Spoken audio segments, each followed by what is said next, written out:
ചോരയും നീരും എനിക്കായി നൽകിയ ക്രൂശിത നിന്നെ ഞാൻ ആരാധിപ്പൂ. ചോരയും നീരോരയും എനിക്കായി നൽകിയ ക്രൂശിത നിന്നെ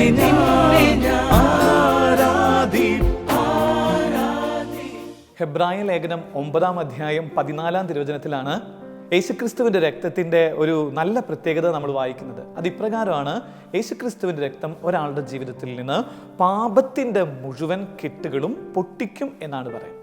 ഈ സമൂഹത്തെക്കുറിച്ച് പറയുന്നത്, അല്ലെങ്കിൽ നമ്മുടെ ഉത്തരാധുനികതയെ കുറിച്ച് പറഞ്ഞുകൊണ്ടിരിക്കുന്നത്, മനുഷ്യൻ ഇങ്ങനെ ഒരുപാട് പാപത്തിലേക്ക് ചായ്വുള്ള ഇൻക്ലിനേഷൻ ടു സിൻ എന്നാണ് പറയുന്നത്. പാപത്തിലേക്ക് എപ്പോഴും ഇങ്ങനെ ചായ്വുള്ള മനുഷ്യനാണെന്ന് പറയുന്നത്. അതുകൊണ്ടാണ് നോമ്പുകാലത്ത് പോലും നമുക്കിങ്ങനെ ഒരുപാട് ഫ്രസ്ട്രേഷൻ ഒക്കെ അനുഭവിക്കുന്നത്. നോമ്പുകാലം പ്രാർത്ഥനയുടെ കാലമാണ്. പക്ഷേ ഈ ഒരു പ്രാർത്ഥനയുടെ ജീവിതത്തിലേക്ക് വരാനായിട്ട് നമുക്ക് ഒരുപാട് തടസ്സങ്ങളുണ്ട്. ഈ തടസ്സം എങ്ങനെയാണ് മാറ്റുക? എങ്ങനെയാണ് പാപം ഒരാളുടെ ജീവിതത്തിൽ നിന്ന് മാറുക?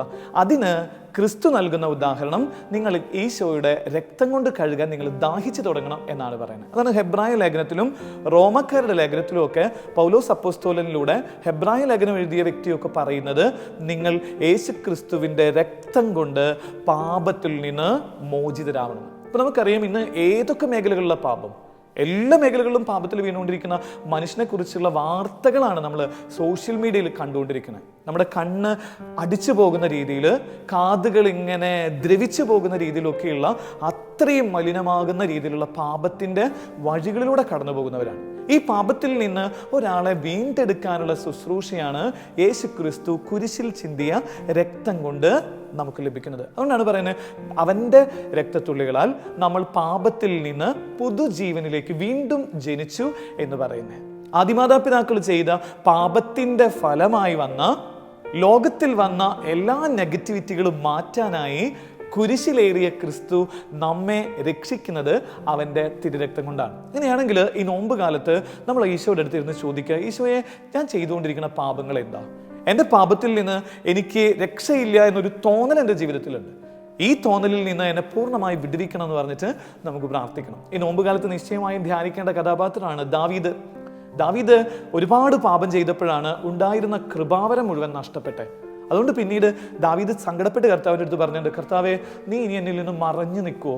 എനിക്ക് നിന്നെ കാണാൻ പറ്റണില്ല. അങ്ങനൊരു പാട്ടൊക്കെ ഉണ്ടല്ലോ, എത്ര നാൾ നാഥ നീ എന്നെ മറക്കും, എത്ര നാൾ നാഥ നിൻമുഖം മറച്ചു പിടിക്കും. ദാവീദ് ദൈവത്തിനടുത്ത് ചോദിക്കുക, ദൈവമേ, നീ എങ്ങനെ എന്നെ മറഞ്ഞു നിൽക്കണേ? അപ്പൊ ദൈവം പറഞ്ഞു, എൻ്റെ കുഞ്ഞ്, നീ പാപം ചെയ്തതുകൊണ്ട് ഞാൻ നിന്നിൽ നിന്ന് അകന്നു പോവാ.